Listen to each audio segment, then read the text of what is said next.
Meus irmãos, muita paz. O nosso viver nos impõe uma série de experiências, algumas inevitáveis, outras dependem de certas escolhas, mas de tal maneira que ninguém na Terra, nenhum ser humano, estará livre, por exemplo, de conviver, de se relacionar com alguém. Por mais isoladamente que vivamos, em algum momento de nossas vidas, estabelecemos relações com outras pessoas. E é exatamente nessas relações que as experiências se dão para nos ensinar. Experiências às vezes simples, banais, pouco relevantes, mas nem por isso nos trazem aprendizado. Sim, sempre estamos diante de possibilidades de aprender. Na convivência nós enfrentamos perdas, disputas. Na convivência nós nos comparamos, avaliamos os nossos potenciais. Na convivência a gente se compara com o outro para identificar quem nós somos, de tal maneira que toda convivência é um encontro consigo mesmo. A grande maioria faz esse encontro de forma inconsciente, porque quando se depara com outra pessoa, vai reparar a outra pessoa, características físicas, caráter, características psicológicas, desejos, escolhas, e não percebe que com isso estará avaliando a si mesmo, porque a consciência é sempre um sistema de comparação. Nos identificamos com o outro buscando a superação de deficiências pessoais. Em algum momento das nossas vidas, será importante uma arrumação, um ordenamento desta maneira de viver. Não precisaremos mais, num certo momento, estarmos nos comparando com as pessoas para, por exemplo, avaliar quem é melhor. Não precisaremos estar diante de alguém querendo superar uma deficiência, olhando a inferioridade do outro, a deficiência do outro. Há pessoas que fazem isso de uma maneira tão absurda e que não percebem que às vezes uma pessoa fala que está doente, que tem uma doença, é capaz de você descobrir uma coisa pior para dizer à pessoa que passou por algo pior. Quer dizer, até a necessidade de se colocar numa situação muito mais difícil denuncia o seu orgulho, denuncia a sua necessidade de fazer algo melhor do que o outro. Nós estamos sempre nesse sistema de comparação. Em algum momento temos que parar e dizer chega. Chega de estar me comparando com os outros. Eu preciso olhar a mim mesmo, eu preciso reparar-me, eu preciso me encontrar, eu preciso me conhecer. Esse é um momento de alta maturidade. É um momento difícil, porque será um momento de crise. E isso eu estou me referindo à consciência de uma encarnação, de uma vida. Imagine se você tivesse acesso às suas muitas experiências em várias encarnações. Quanto tempo você tem perdido com essas comparações baratas, né? Essa necessidade de querer mostrar que é melhor do que o outro para se afirmar. Então, é uma perda de tempo muito grande. Ao invés de estar com a mente, com a consciência, com o eu voltado para os seus propósitos, resume a existência em se afirmar melhor do que os outros. Então, é uma mediocridade muito grande. e será uma crise, será um momento de extrema solidão que você vai reparar que você perdeu muito tempo e terá que recomeçar de outra maneira. Todos nós precisamos disso. Quanto tempo de nossas vidas em casa, no trabalho, no trânsito, na escola, no centro espírita ou numa igreja, a gente perde tempo se comparando com os outros, se mirando, né? Não só a roupa, não só o corpo, não só a alegria, não só a maneira de falar, mas tudo que diz respeito a algo que é melhor do que a gente. Muito maior ganho teria o ser humano se contentasse em conseguir enxergar-se a si mesmo, até mesmo em se enxergar como espírito imortal. Essa crise há de vir, é preciso que venha. Esse momento de parada para arrumar a casa mental. A partir daí, nós vamos entender que isso não significa uma atitude consciente. Fazemos isso inconscientemente. Fomos educados para sermos os melhores. Nossos pais queriam bons filhos. Queriam que nós fôssemos melhores do que os filhos da vizinha, os filhos do vizinho, os filhos da irmã, os filhos do irmão, os filhos da cunhada. Então, nós fomos educados a esta comparação, a alcançar esse lugar de destaque, porque isto seria um orgulho para a pessoa. Vejo casais que saem às ruas e ele tem o maior prazer de apresentar aos amigos a namorada bonita. Só porque ela é bonita, ele se sente mais capaz, ele se sente melhor do que os seus amigos. Ela também quer apresentar o marido bem-sucedido, o marido que trabalha, que ganha bem, que lhe dá uma casa. Então todos querem mostrar as suas conquistas para compensar um sentimento natural de inferioridade. É preciso que a gente dê um basta nisso, dê uma parada nisso, porque fomos educados para isso, para nos mostrar melhor. Além do desejo natural de escamotear, de esconder as próprias inferioridades. Andamos falando, contando vantagens para esconder as nossas inferioridades. Quando não fazemos isso de uma forma velada, que o outro nem percebe que a gente está se exaltando. Há pessoas que são tão humildes que se orgulham da sua humildade, o que é um paradoxo. Estão exaltando a própria humildade, o que é uma demonstração de vaidade e de orgulho. Não conseguem superar essa vontade, essa necessidade de se mostrar melhor do que os outros. Há que chegar um momento de freio nesse sistema agonizante, que traz angústia, na realidade, de estar sempre querendo se mostrar melhor do que os outros. Por que não o anonimato? Por que não você ficar na sua? Uma das imagens que eu guardo na minha mente, que eu formei com a leitura de um livro chamado Paulo e Estevão. Tem uma passagem ali que eu nunca esqueci, de um indivíduo que demonstrou uma alta humildade sem exaltá-la como se fosse uma superioridade. A situação era complexa, ele estava em desvantagem. Ele foi apedrejado. Estevão, ele foi apedrejado por aquele que viria a ser Paulo, o apóstolo do cristianismo. A cena é descrita com detalhes pela psicografia de Francisco Cândido Xavier, um livro épico, um livro fantástico que merece ser lido e relido, Paulo e Estevão.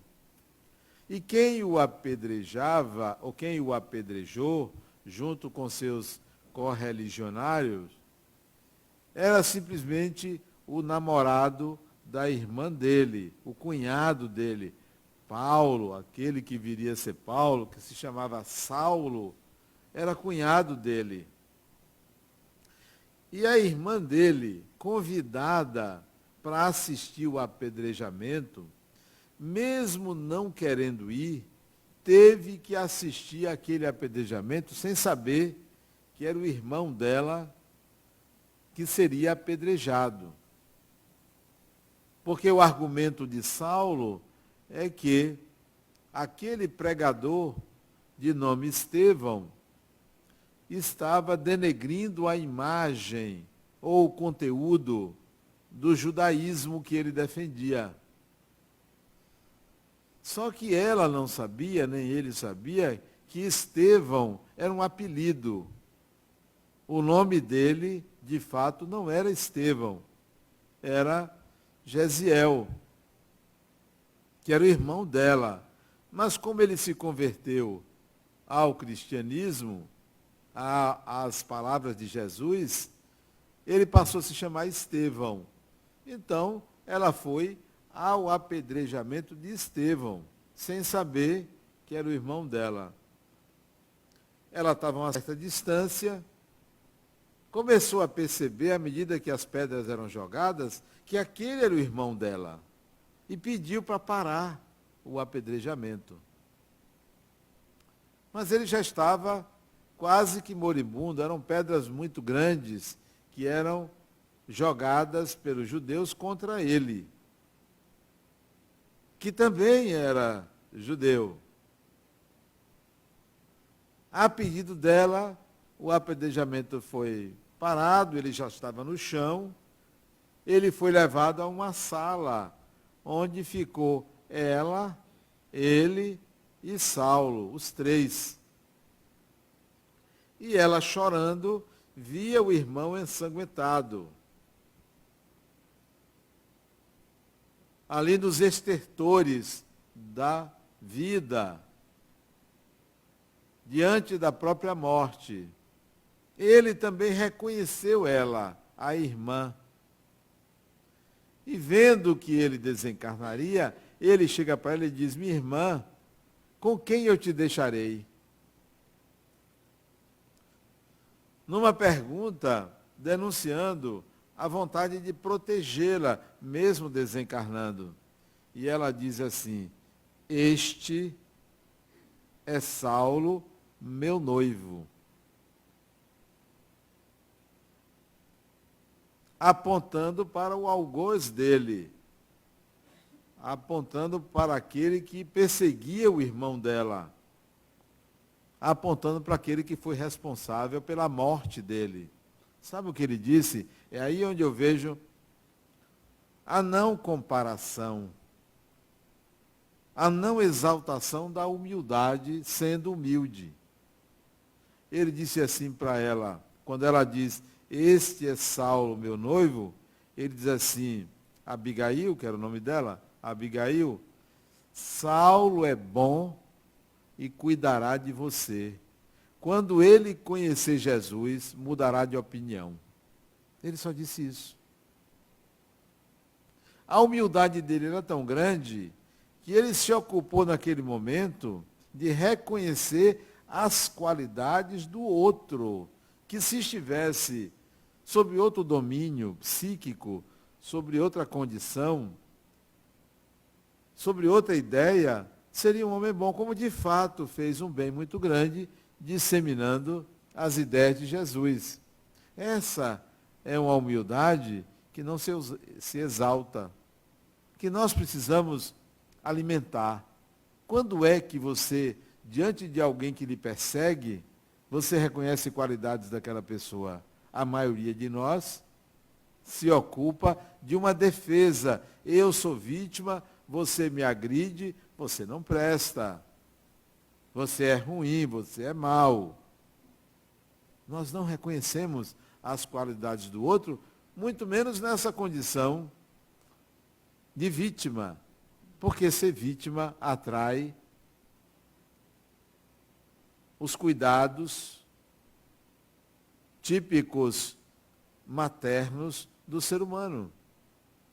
Então, geralmente nós nos vitimizamos inconscientemente. Queremos que alguém nos compreenda, queremos que alguém nos acolha, queremos que alguém nos dê razão.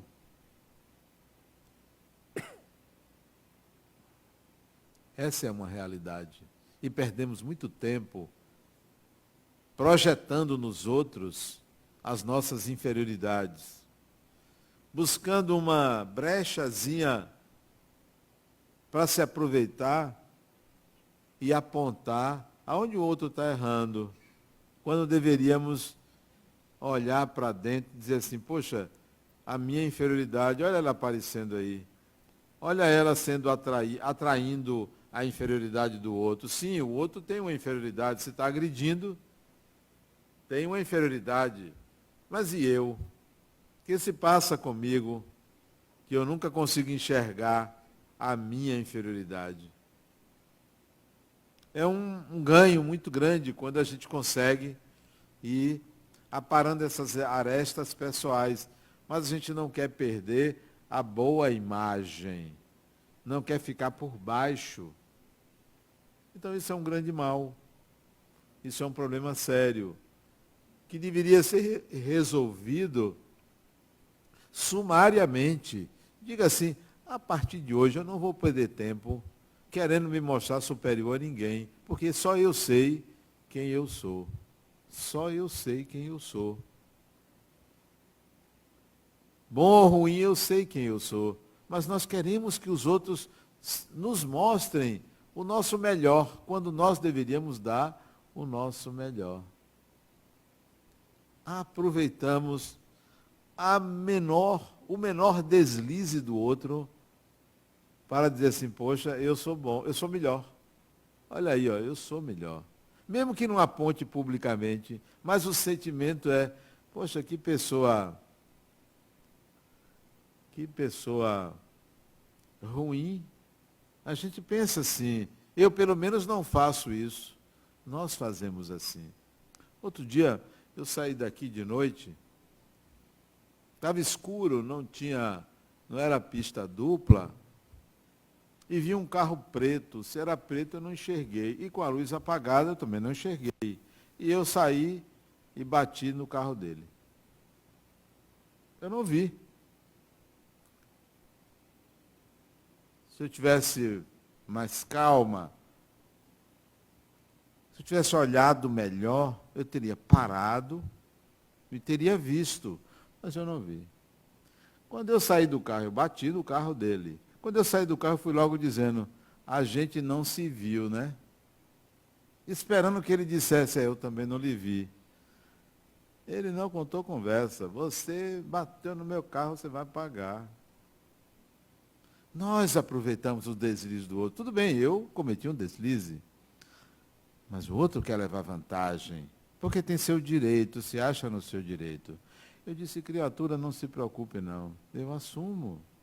Meu nome é fulano. Está aqui, meu cartão não, que eu não tenho cartão. Me dê aí um papel que eu anoto o meu nome, está a placa do meu carro, pode botar na oficina, não se preocupe. Mas a pessoa saiu com raiva, muita raiva. Você pode dizer assim, é direito do outro? É, mas nós não precisamos fazer as coisas dessa forma.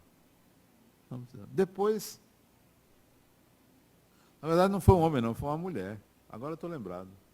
O marido dela me ligou depois, logo em seguida. Olha, eu sou da Polícia Federal. Foi? Eu sou da Polícia Federal. Eu, não, tudo bem. Pode botar na oficina, autorizada, que eu me responsabilizo. Eu estou contando essa história, mas não por humildade, mas para mostrar que a gente se vale do defeito do outro. A gente se mostra valente diante do defeito do outro. Sabe por quê? Porque o outro também, se a gente baixar a cabeça, se mostra valente também. São dois galos de briga. A gente não consegue sair perdendo, não quer sair perdendo. Às vezes eu prefiro perder do que provocar no outro uma situação constrangedora, uma situação negativa. Já pensou você se colocar como vítima e dessa maneira conseguir fazer com que o outro se exalte por sua causa?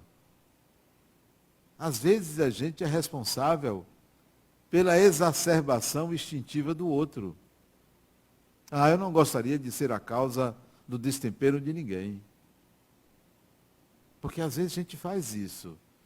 Se aproveita da instabilidade do outro, da incompetência do outro, da incapacidade do outro, e o outro então age contra nós. Não, eu vou sair da presença porque toda vez que eu estou presente, a pessoa aciona a inveja da pessoa. Não queira ser a causa do mal do outro. Já basta você ser a causa do próprio mal. A gente tem que entender que o mal do outro, que nos incomoda, aponta para uma deficiência pessoal. Tudo que me incomoda no outro, apenas aponta para algo não resolvido em mim. Isso é fatal. Não existe na Terra ninguém inocente, mas também não existe ninguém culpado.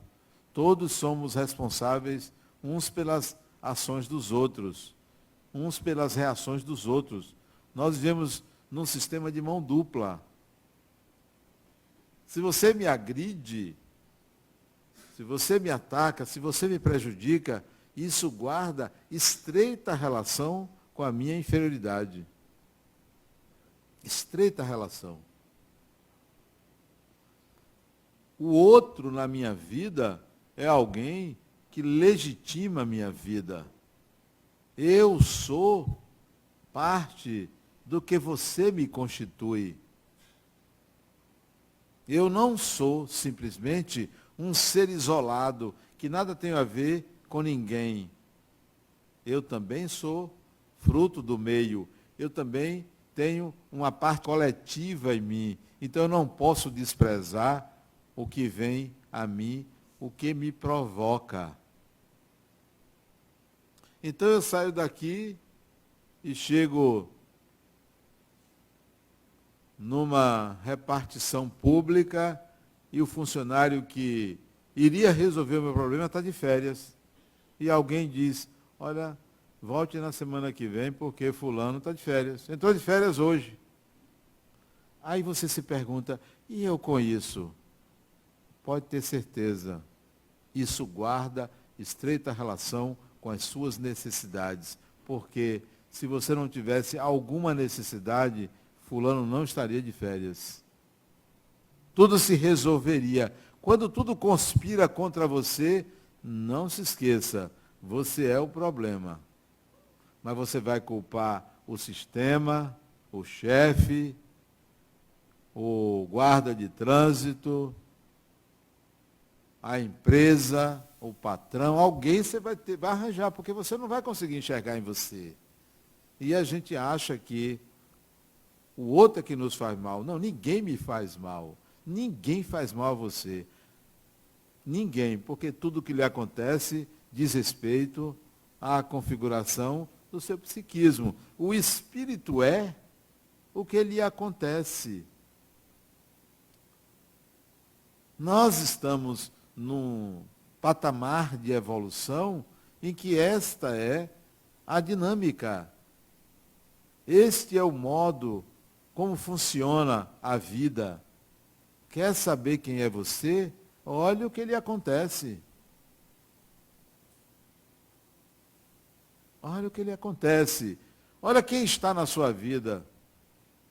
Como a outra chegou para mim e disse, Adenauer, por que eu só atraio o homem que não presta? Porque você não presta, criatura. Mas como você não entendeu, não? Por que eu só atraio o homem que não presta? Porque você não presta. Mas como assim? Não diz que os opostos se atraem? Semelhante atrai semelhante. É simples. Se só entrou masculinos ruins na sua vida, é porque tem um feminino péssimo aí. Ah, mas eu faço tudo para dar certo. Pois é, da próxima vez, não queira que dê certo, viva. Porque a vida não é só vitórias, não. Contempla tudo, vitórias, derrotas, perdas, rejeições, ganhos, alegrias. A vida contempla tudo, tudo. Nós estamos num sistema ou num patamar de evolução que não temos que esperar mágica. Os antigos viam Deus como um mágico, solucionador de enigmas e de conflitos imediatamente. Deus me salva. Quantos aqui não rezam a Deus para Deus resolver o problema e dizer, foi um milagre? Quantos acreditam em milagre? Não entendem que há um sistema de compartilhamento evolutivo no universo? Nós estamos no compartilhamento. 11 outros se reencontram numa encarnação para juntos crescerem. Numa família, quando tem um problema, filho, marido, mulher, quem seja, um problema, todos que convivem têm problema. Todos são corresponsáveis pelo problema daquela pessoa. É parte do sistema. O sistema funciona assim. Se tem uma pessoa difícil, você não sabe como eu tenho um marido difícil, ou um irmão difícil, ou um pai difícil. Pois é, a sua dificuldade é lidar com pessoas difíceis. Essa é a sua dificuldade. É nisso que você tem que aprender. Se fulano é difícil e você não é difícil, por que você está vivendo com fulano? É porque semelhante atrai semelhante. Isso é regra. Olhe para as pessoas com quem você convive, elas são parte de você. São parte de você. Não são a totalidade de você, mas compõem uma espécie de colar de contas que é você. E se a gente tivesse esse entendimento, olhávamos para a família que tem aquele filho viciado em drogas, aquele pai rígido, aquela mãe subserviente, ou algo parecido, e você vive ali, tudo isso é parte de você. Parte de você.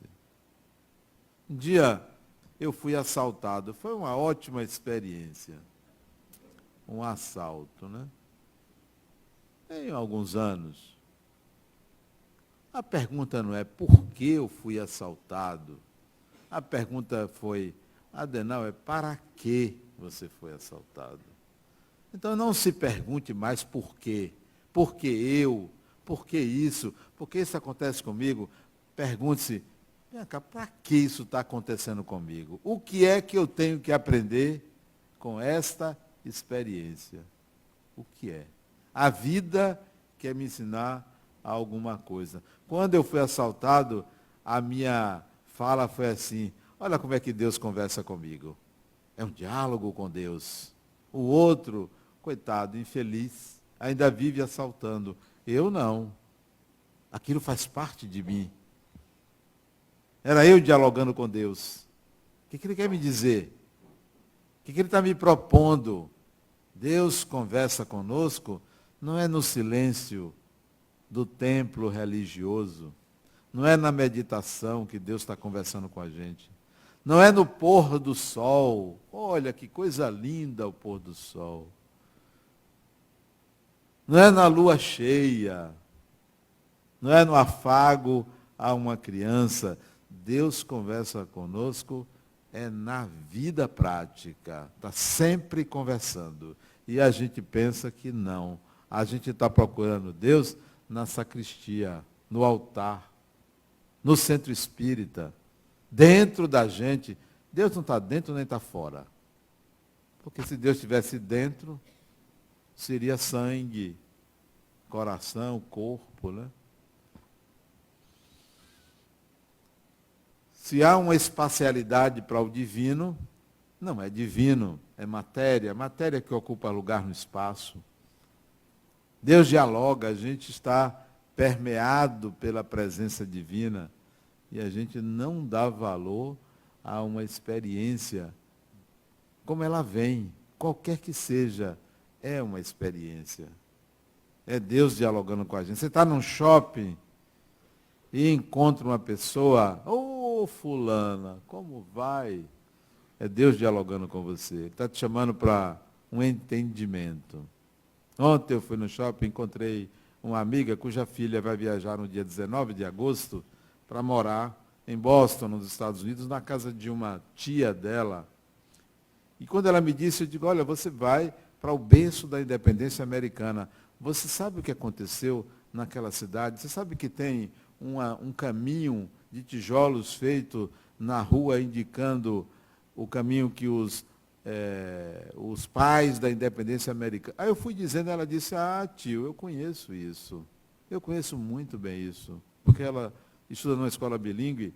Aí ficamos conversando, ela começou a me lembrar de fatos da independência americana que eu tinha me esquecido. Ela tem 15 anos, a menina. Eu tinha me esquecido e deu vontade de, quando cheguei em casa, para pesquisar. Não tive tempo ontem, mas vou pesquisar uma coisa que ela me disse. Sabe o que é isso? Deus dialogando com a gente. Eu me encontrei casualmente numa avenida dentro do shopping. Casualmente. Não menospreze uma experiência pequena. Qualquer uma é um diálogo com o divino. Qualquer uma. Seja uma pessoa importante que você atenda ou se encontre, seja um tropeço, seja o dedo midinho que enganchou na porta, seja uma unha que quebrou, é Deus dialogando com você. Se você souber decodificar a linguagem divina, você entende melhor a vida. E não fica procurando Deus, rezando ali, pedindo, por favor, me proteja, case minha filha, me arranje um bom marido, não, que tá raro, né? Um bom partido. Partido é melhor do que marido, né? Bom partido. Não. Isso não é um diálogo com Deus. Isso é um diálogo com as suas necessidades internas que você chama de Deus. A manifestação do divino não está nessas horas de pedidos mágicos. O Espírito, ele cumpre uma jornada a partir de várias encarnações para aprender que o caminho ao encontro do divino é quando ele conseguir se entender, se conhecer, se denominar, se perceber. E aí vão várias encarnações. Enquanto isso, ou ao invés de estar fazendo esse trabalho de autopercepção, enquanto trabalha, enquanto vive, ele está colecionando joias, vestidos, roupas, amigos, patrimônio, ódios, invejas. Ele está fazendo um bocado de coisa que o atrasa, que são naturais do viver humano, mas o atrasa. Então, comece a fazer uma arrumação da casa interior, uma arrumação da casa. Comece se percebendo como espírito imortal. Mude esse sistema de avaliação e censura ao comportamento alheio. Uma vez eu conversando com um indivíduo, isso tem muitos anos, eu era muito jovem, 20 e poucos anos, dava aula de espiritismo lá no Instituto Kardecista, acho que eu tinha uns 23, 24 anos, aí estava aguardando as pessoas chegarem para o curso, era a primeira aula, e chegou um homem e sentou do meu lado. E começou a conversar comigo, ele veio ali para tomar o curso e tal, ok. E eu disse a ele, olha, é um curso básico de espiritismo, você aqui aprende. Ele tinha um bigodinho, né? Tinha um bigodinho grisalho, era um pouquinho gordinho, cheinho, baixinho, né? E ficamos conversando ali, ele me falando do interesse pelo espiritismo. Eu jovem, ele devia ter seus 60 anos naquela época, ou seus 55, por aí. Conversamos. Dei a primeira aula, ele se inscreveu no curso, depois da primeira aula, e na segunda aula, eu soube de uma coisa dele que ele omitiu. Ele era desembargador. E eu pensei, da forma como ele perguntava, que ele não tinha nenhum cargo público relevante, ele era desembargador. Depois ele se tornou presidente do Tribunal de Justiça. Acho que ele já faleceu, porque naquela época ele já tinha minha idade, então já faleceu. Minha idade hoje. A gente se surpreende com as pessoas. Um outro que eu conversei, que foi lá, ele queria um emprego de pedreiro, e eu arranjei um emprego para ele fazer um serviço de construir uns quartos no sítio de um amigo meu. E ele fez, muito bom pedreiro. Meu amigo disse, rapaz, você me arranjou um ótimo pedreiro. Você sabe a história dele? Disse, não, ele foi lá no Instituto Kardecista, pediu emprego, disse que era pedreiro, eu passei para você. Eu soube que você estava precisando. Ele disse, não, um ótimo pedreiro, você não sabe a história dele? Não. Ele matou 2.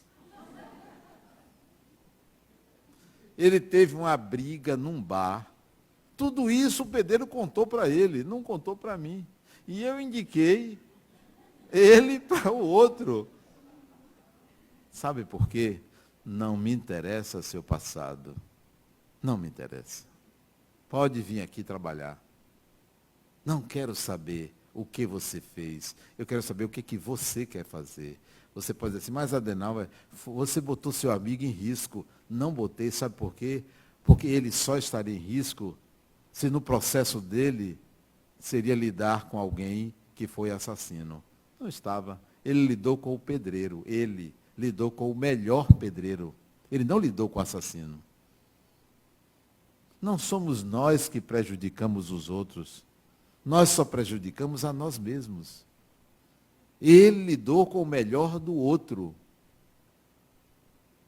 Ele lidou com o melhor do outro. Ele não lidou com o assassino. E ele matou 2. Depois eu me encontrei com ele. Eu esqueci o nome dele, isso tem muitos anos. E disse, rapaz, fulano me contou que você teve uma briga na frente, num bar, e você matou 2 pessoas. Eu disse, matei 2 e o terceiro eu mandei para o hospital. E me contou a briga que ele teve bebendo. Não quero saber o que você fez, quem é você, o seu passado. Eu quero saber agora, o que você quer? Você quer trabalhar?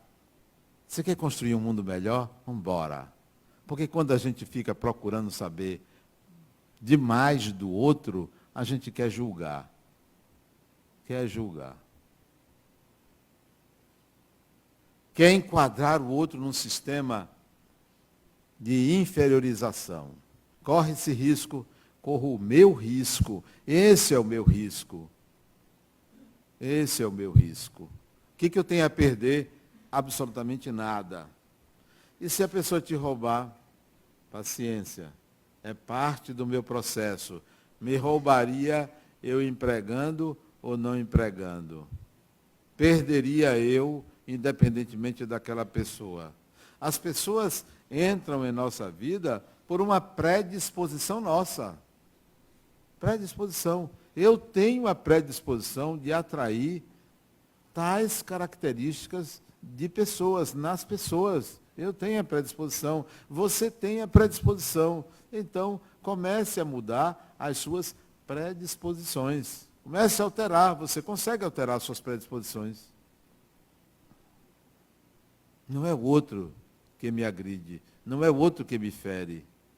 Por isso que Jesus, na cruz, disse assim, Pai, perdoa, eles não sabem o que fazem. Não sabem. Pensa que estava crucificando Jesus. Não estava crucificando Jesus. A crucificação era a consequência das atitudes de Jesus. Porque não foi só ele que foi crucificado. Outros 2 também foram crucificados. O que ele fez, naquela época, pagava com a crucificação. Mas nós achamos, olha, coitado de Jesus, foi crucificado pelos outros. Não, era consequência. E não é consequência porque ele era uma pessoa má, não. É consequência pela revolução que ele estava fazendo. Consequência.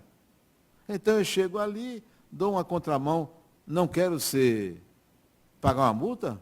Por que não? Tenho que pagar uma multa. Por quê? Porque eu fiz uma escolha. Nós temos o hábito de julgar o comportamento do outro como se fosse contra nós. Não, não se preocupe. Você não é capaz de agredir ninguém. Você demonstra quem você é. E o outro passa pela sua agressão porque isso está na predisposição do outro. Evite ser você aquele que sintoniza com a predisposição do outro. É simples, né? O processo de evolução do espírito é um processo de autopercepção, de autoconhecimento. Por isso que a gente aprende. O próprio Jesus, brilha a sua luz. Não sou eu que vou fazer ela brilhar. Brilha a sua luz. Você tem que fazer sua luz brilhar. Não virá uma iluminação de cima como um holofote para jogar luz sobre você. É você que tem que fazer o inverso. Ilumine. Ilumine a escuridão à sua volta com a sua luz. Com quem a gente reencontra numa família, no trabalho, os nossos pares são representações de quem nós somos. Eu tive um chefe, eu fui funcionário público durante 22 anos e meio, fui funcionário da Caixa, fui engenheiro da Caixa. Eu tive um chefe maravilhoso. Sabe por quê? Porque eu me sentia maravilhoso. Pode ser vaidade, né? Sabe o que meu chefe fazia? Era meu chefe. Adenauer, eu preciso fazer uma reunião com os engenheiros, todos. Veja aí na sua agenda, quando é que você não tem palestra, para a gente fazer a reunião. Ele respeitava minhas palestras. Sabe por quê? Porque se ele marcasse, eu não iria para a reunião. Não iria. Eu tinha compromissos. Faltava.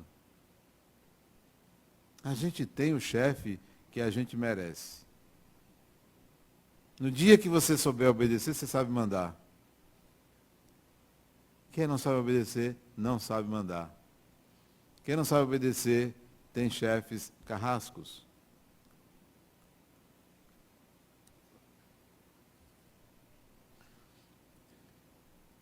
O processo de evolução do espírito é um processo, repito, de autopercepção, de aquisição de habilidades integradas nas experiências de viver.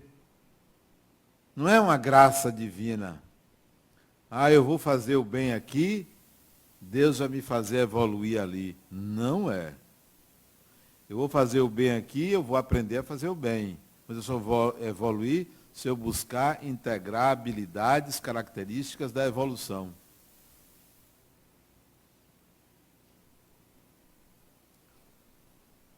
As situações que o Espírito André Luiz coloca aqui de males e o remédio, né? Males e o remédio, são situações simples em família. São agressões típicas do mundo que a gente vive. Relegue. Como é que você vai perder tempo ante alguém que pisa no seu pé e você se volta com raiva ou exigindo desculpas? Para que você vai perder tempo com isto? Olhe para trás e se antecipe e diga assim, desculpe. Se antecipe. É a melhor coisa que você faz. Porque você vai perder tempo brigar com a pessoa porque ela pisou no seu pé, mesmo que seja por querer. É muito bobo isso para você estar gastando adrenalina no sangue para combater algo que está de acordo com o seu nível de evolução. Não tem sentido, né? Não tem o menor sentido.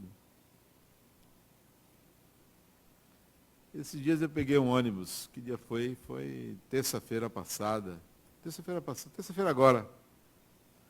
Peguei um ônibus e tinha pouca gente no ônibus. Aí eu pensei assim, será que eu seria assaltado aqui nesse ônibus? Se eu vou deixar meu celular na mão, para poupar tempo, né? Porque esconder não vai adiantar. Eu vou poupar tempo. Não pude sentar na cadeira dos idosos, gestantes e deficientes, que eu gosto de sentar ali, que é mais alto, né? Tinham 4 pessoas sentadas, tinha mais 2 atrás e eu. Só tinham 7 passageiros no ônibus, né? O motorista estava com pressa, ele vinha cortando todo mundo. Eu ali atrás, e na cadeira da frente, mais alta, ia um rapaz que devia ter oligofrenia. Porque ele estava com o rosto bobo, assim, falando, fazendo gesto, rindo à toa. E eu fiquei observando ele, doido para sentar do lado dele, para conversar com ele, né? Uma pessoa que tem oligofrenia, cabe você dialogar, até para você saber até que ponto você é capaz de lidar com uma pessoa que não tem a capacidade de raciocínio de você. Para saber como é que o outro sente, pensa, vive. Isso é o ouro para um psicólogo. Mas a cadeira do lado dele não esvaziou. Eu saltei lá na frente, lá na Pituba, eu vim de Piatã e não pude conversar com ele, porque sempre que a gente estiver em contato com alguém que a gente sabe que tem dificuldades, não vamos dar uma de piedoso, vamos estabelecer uma relação de alteridade com o outro. O outro está na medida do que eu sou. A oligofrenia dele está na medida da minha oligofrenia. Para quem não sabe o que é oligofrenia, significa déficit intelectual. Déficit da capacidade de raciocínio. A oligofrenia quer dizer um abaixamento da capacidade intelectual de uma pessoa. Então, a oligofrenia dele, se eu conversasse com ele, estaria na medida das minhas impossibilidades de entendimento da vida. Então, toda pessoa que se aproximar de você, que tiver inferioridade, ela está mostrando as suas inferioridades. Quem quer que seja. Quem quer que seja, onde quer que seja. Para a gente deixar de olhar para o outro, ou com um ar de piedade e superioridade, ou com um ar de julgamento de quem novamente se sente superior. Somos todos irmãos, sujeitos a um mesmo sistema evolutivo. Se estamos aqui juntos, é porque juntos temos algo em comum. Temos algo em comum. É perda de tempo, uma superioridade que não leva a gente a crescer. Muita paz.